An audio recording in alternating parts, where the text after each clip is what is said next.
नमस्कार, मैं हूं भरत सिंह गढ़िया। मैं विकसित भारत संकल्प यात्रा के अंतर्गत उदयपुर और चोटिंग दिखाने जा रहा हूं, जिसमें विभिन्न विभागों की अच्छी अच्छी जानकारियां इसमें शामिल हैं। तो आशा करता हूं कि आप इन सारे विभागों की जो जानकारियां हैं उसका लाभ उठाएंगे। तो अंत तक वीडियो अवश्य देखें। संकल्प ही साहस, संकल्प ही सेना, संकल्प ही ज्योति, संकल्प सवेरा। याद है ना कैसे हमारी माताएं, हमारी बहनें काले धुएं में खांस खांस कर आधी हो जाया करती थी, पर अब वो कैसे स्वस्थ जीवन बिताती हैं। घर घर उज्ज्वला जो आई है, क्योंकि संकल्प था धुएं को हराने का। जब गिनती के आवास बनते थे, बिचौलियों की भेंट चढ़ जाते थे,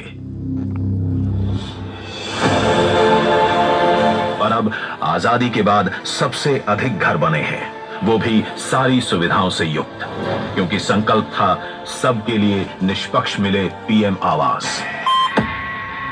याद है ना, जब घर का एक सदस्य बीमार पड़ता था तो पूरा परिवार गरीबी और विवशता के जाल में फंस जाता था, पर अब सभी के पास 5 लाख तक का निशुल्क इलाज देने वाला आयुष्मान कार्ड है। देखना चाह कर भी कुछ न कर पाना, पर अब वो बदल गया है। किसान क्रेडिट कार्ड, किसान सम्मान निधि उनके सम्मान की रक्षा कर रहे हैं, क्योंकि संकल्प था अन्नदाता के खेतों में फसलों के साथ खुशियां भी उगे। याद है ना, पहले गरीबों के लिए बैंक की सीढ़ी दूर थी, पर आज जन धन योजना ने उन्हें नई आर्थिक शक्ति दी है, क्योंकि संकल्प था सभी के विकास का। याद है ना, कैसे असमय गरीब की मृत्यु हो जाने से योजना पॉलिसी धारक की मृत्यु के बाद भी उसके परिवार का ख्याल रखती है, क्योंकि संकल्प था दुख की घड़ी में साथ निभाने का। याद है ना, गरीबी और भूख एक अभिशाप सा था, पर अब नहीं है। कैसे हर गरीब को महीने के महीने निशुल्क राशन मिल रहा है, क्योंकि संकल्प था कि भरपेट भोजन की संतुष्टि हर चेहरे पर दिखे। याद है ना, हम गरीबों के लिए बुढ़ापा तो मानो कई दिक्कतें लेकर आता था। छोटी मोटी जरूरतें पूरी करने के लिए हाथ फैलाने पड़ते थे, पर अब बुजुर्गों के हाथ आशीर्वाद देने के लिए उठते हैं। अब पेंशन अभियान ने बुढ़ापे को वरदान बना दिया है, क्योंकि संकल्प था बुजुर्गों की सेवा। सालों साल जो मुश्किल था वो अब मुमकिन है। आज भारत के गांव-गांव में डिजिटल क्रांति ने तेज रफ्तार पकड़ ली है, जिनसे ग्रामीण अर्थव्यवस्था नई ऊंचाई हासिल कर रही है। नारी शक्ति को समर्पित योजनाओं से हमने बड़े नतीजे हासिल किए हैं, तभी तो एक दशक में भारत के गांव में विकास के नए क्षितिज का निर्माण हुआ है। इसलिए तो संकल्प की हमारी ये यात्रा चल रही है अनवरत,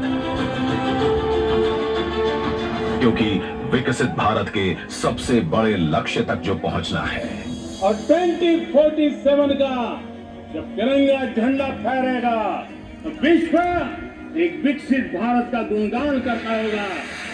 ये हमारा सिर्फ सपना नहीं है, ये हमारा संकल्प है, और इस संकल्प को पूरा करने के लिए देश का एक एक नागरिक कटिबद्ध है। और आज जीवन ज्योति बीमा योजना पॉलिसी धारक की मृत्यु के बाद भी उसके परिवार का ख्याल रखती है, क्योंकि संकल्प था दुख की घड़ी में साथ निभाने का। मैं भरत सिंह गढ़िया, ब्रांच पोस्ट मास्टर चोटिंग, और मैं आप लोगों को विभाग के बारे में जानकारी तो देते रहता हूं, फिर भी मैं क्योंकि अभी यहाँ पर संकल्प यात्रा चल रही है तो उसके अंतर्गत मैं फिर भी विभाग के बारे में आप लोगों को जानकारी देना चाहता हूँ। हमारे क्षेत्र का सबसे बड़ा दुर्भाग्य ये है कि जो भी यहाँ से रोजगार जिनको मिला या सरकारी नौकरी मिले, जिनके पास ठीक ठाक रुपया पैसा रहा, वो यहाँ से पलायन कर चुका है, और वही लोग हैं यहाँ पर, या असहाय या बुजुर्ग या बेरोजगार लोग यहाँ पर हैं। उनके लिए भी डाक विभाग की ओर से जो योजनाएं हैं, अल्प बजट योजनाएं, उसके बारे में संक्षिप्त रूप में मैं बोलना चाहूंगा, क्योंकि समय शायद मेरे ख्याल से उनके जो यहाँ पर कर्मचारी आए हैं उनको भी कम होगा। तो मैं संक्षिप्त रूप में आप लोगों को जानकारी देना चाहता हूँ।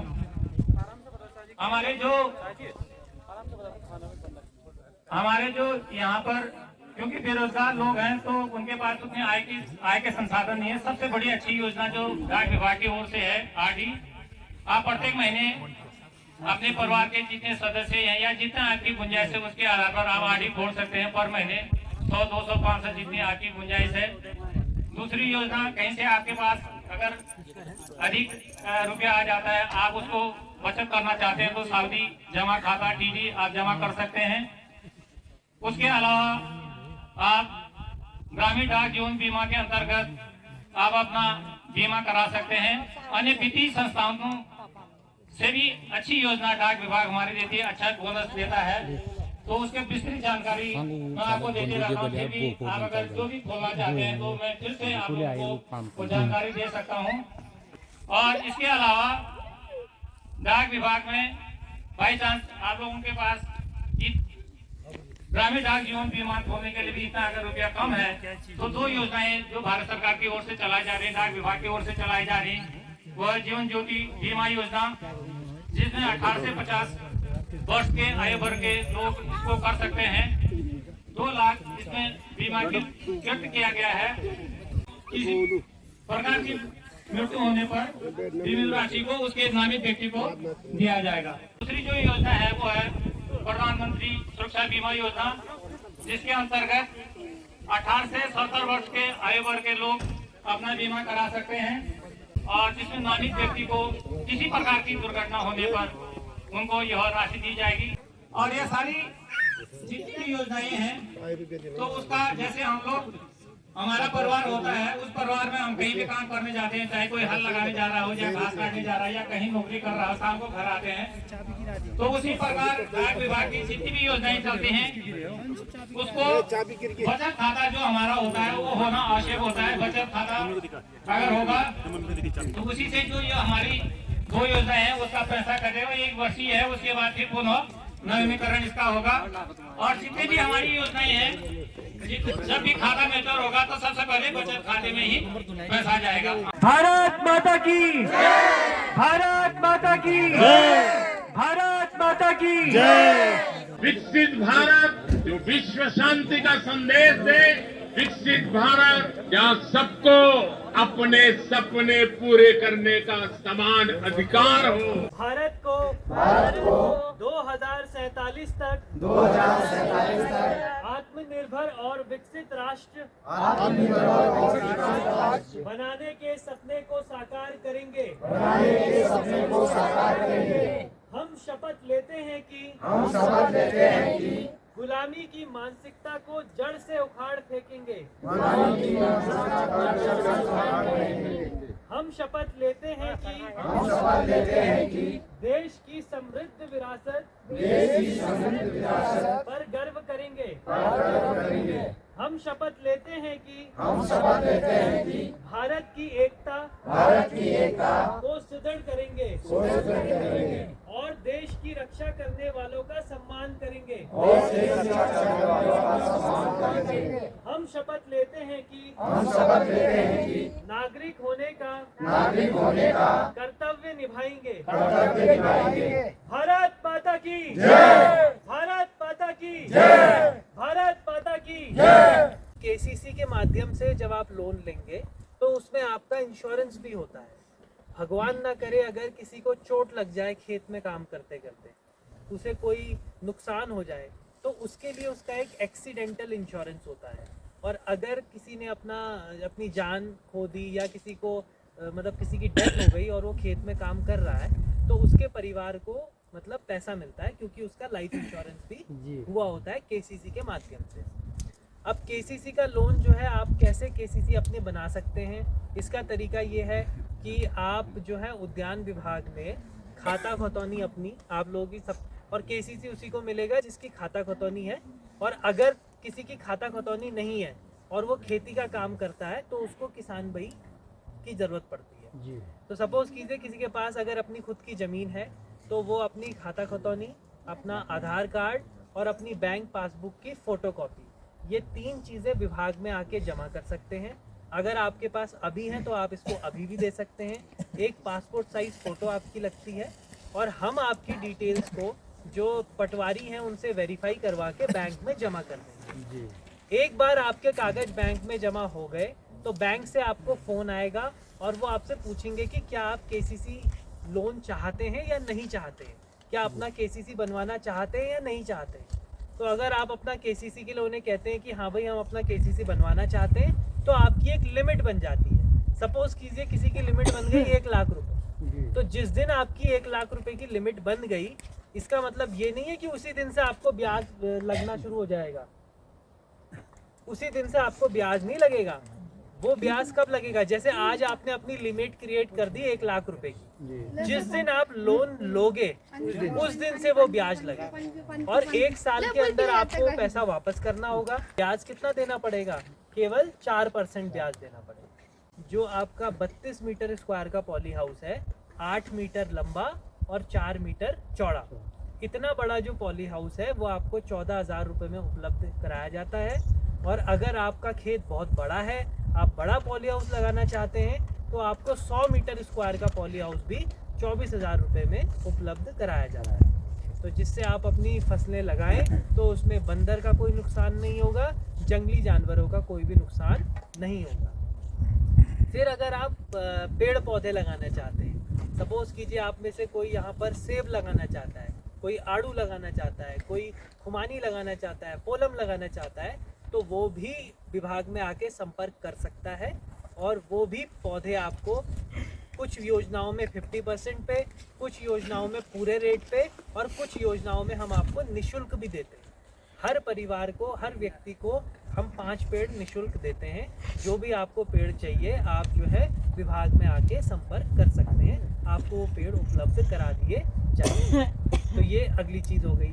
फिर जैसे आपको बीज की आवश्यकता पड़ती है, तो किसी भी प्रकार का आपको बीज लगाना है, हल्दी का लगाना है, अदरक का लगाना है ना, और यहाँ पर आपको जो भी मतलब यहाँ पर होता है, राजमा होता है, इस तरीके के बीज भी आपको बहुत ही कम दामों पे विभाग में उपलब्ध होते हैं। फिर अगली चीज़ है कि जैसे आपकी फसलों में अगर मान लीजिए कीड़ा लग जाता है, आपको खाद की आवश्यकता है, तो वो भी विभाग में उपलब्ध है, निशुल्क आपको मिल जाएगी। और आपको जैविक खाद जो है सरकार प्रोवाइड करा रही है। जैविक खाद से क्या होता है कि आपकी हेल्थ सही रहेगी, है ना, केमिकल नहीं है मतलब उस खाद।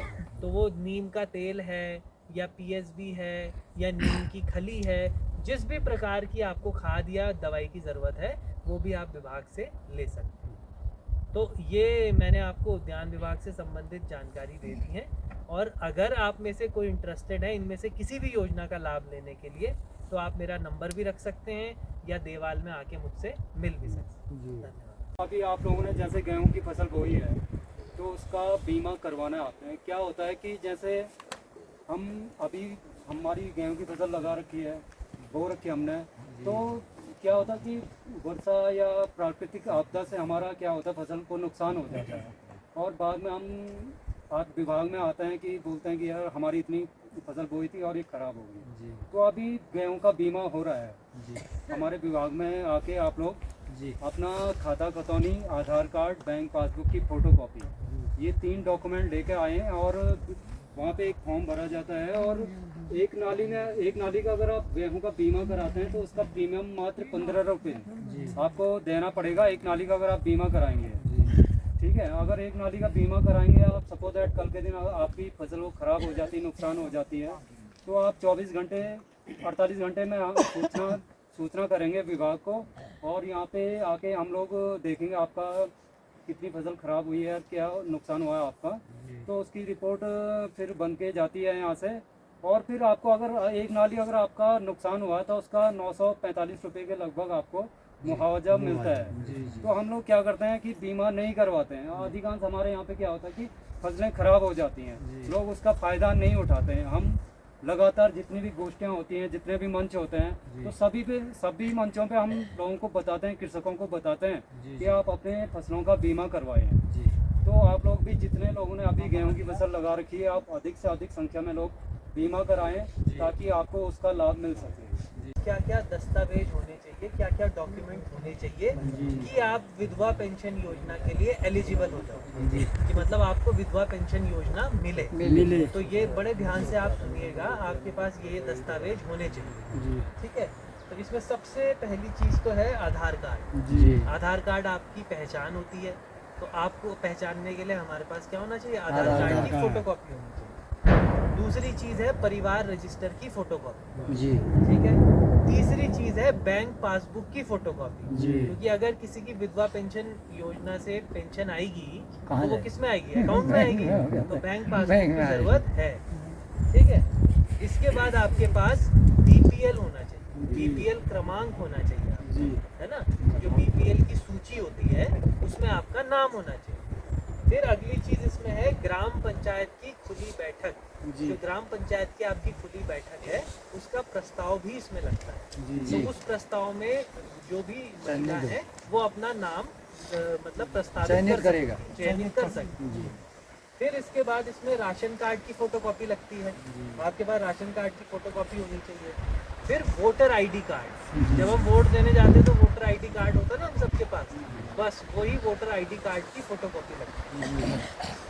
उसके बाद इसमें अब आपके हस्बैंड का मृत्यु प्रमाण पत्र, जो आपके पति हैं उनका मृत्यु प्रमाण पत्र भी इसमें लगता है। तो ये, और लास्ट में फिर क्या होता है कि एक एफिडेविट साइन करवाया जाता है महिला से, है ना, तो उसको बोलते हैं हलफनामा। तो आप अगर विधवा पेंशन योजना से लाभ पाना चाहते हैं तो उसके लिए आपके पास, मैं एक बार और बता देता हूँ, आधार कार्ड की कॉपी होनी चाहिए, परिवार रजिस्टर की फोटोकॉपी होनी चाहिए, बैंक पासबुक की फोटोकॉपी होनी चाहिए, बीपीएल क्रमांक आपका होना चाहिए, ग्राम पंचायत की खुली बैठक में आपको प्रस्ताव करना है, ठीक है, चयनित करना है, ग्राम वासियों ने चयनित, ये कागज कहाँ डालते होंगे। फिर उसके बाद राशन कार्ड की छाया प्रति आपके पास होनी चाहिए, वोटर आईडी कार्ड आपके पास होना चाहिए, और पति का मृत्यु प्रमाण पत्र आपके पास होना चाहिए। अब इसी प्रकार से एक और योजना समाज कल्याण की चलती है जो है वृद्धावस्था पेंशन। जो वृद्ध लोग होते हैं उनको भी पेंशन मिलती है, तो गवर्नमेंट 60 साल से ऊपर जो लोग हैं तो गवर्नमेंट उनको 1500 रुपये प्रति महीना जो है पेंशन दे रही है। तो इसके लिए भी आपको कुछ डॉक्यूमेंट्स की ज़रूरत पड़ती है। तो पहला जो डॉक्यूमेंट है वो वही है आधार कार्ड, दूसरा डॉक्यूमेंट वही बीपीएल, आप जैसे विधवा पेंशन वाले में था, इसमें भी आपको क्या है बीपीएल क्रमांक आपका होना चाहिए। उसके बाद परिवार रजिस्टर की फोटोकॉपी होनी चाहिए, ग्राम पंचायत की खुली बैठक में आप चयनित होंगे, प्रस्तावित होगा वो उसमें। फिर उसके बाद बैंक पासबुक की फोटोकॉपी होनी चाहिए, और फिर वोटर आईडी कार्ड आपके पास होना चाहिए, और एक शपथ पत्र यानी कि एक एफिडेविट आपसे तब भी लिखवाया जाएगा, ठीक है। तो इससे आपको क्या मिलेगा, वृद्धावस्था की पेंशन मिलेगी। किन लोगों को मिलेगी, 60 साल से ज्यादा उम्र के लोगों को मिलेगी। कितनी मिलेगी, 1500 रुपये महीना मिलेगी। और वो होनी चाहिए, बीपीएल ने बता दिया, बीपीएल सूची में आप मतलब वो होने चाहिए। बीपीएल ना होने पर आय जो है 4000 आय फिर आय आपका देखिए। बीपीएल है तो आय की जरूरत नहीं है। बीपीएल है तो आय की जरूरत नहीं, और अगर बीपीएल नहीं है तो आपकी मासिक आय, आपको आय प्रमाण पत्र चाहिए होगा कि 4000 से कम। धरती माता करे पुकार, आसपास का करे सुधार, आसपास का करे सुधार, धरती माता करे पुकार, धरती माता करे पुकार, आसपास का करे सुधार, आसपास का करे सुधार, धरती माता करे पुकार, धरती माता करे पुकार, आसपास का करे सुधार, आसपास का करे सुधार, धरती माता करे पुकार, धरती माता करे पुकार, बच्चे कम वो पेड़ हजार, बच्चे कम हो पेड़ हजार, धरती माता करे पुकार, धरती माता करे पुकार, बच्चे कम हो पेड़ हजार, बच्चे कम हो पेड़ हजार, धरती माता करे पुकार, धरती माता करे पुकार, बच्चे कम हो पेड़ हजार, बच्चे कम हो पेड़ हजार, धरती माता करे पुकार, धरती माता करे पुकार, पेड़ लगाकर करे श्रृंगार, पेड़ लगाकर करे श्रृंगार, धरती माता करे पुकार, धरती माता करे पुकार, पेड़ लगाकर करे श्रृंगार, पेड़ लगाकर करे श्रृंगार, धरती माता करे पुकार, धरती माता करे पुकार, पेड़ लगाकर करे श्रृंगार, पेड़ लगाकर करे श्रृंगार। भारत माता की जय, भारत माता की जय, भारत माता की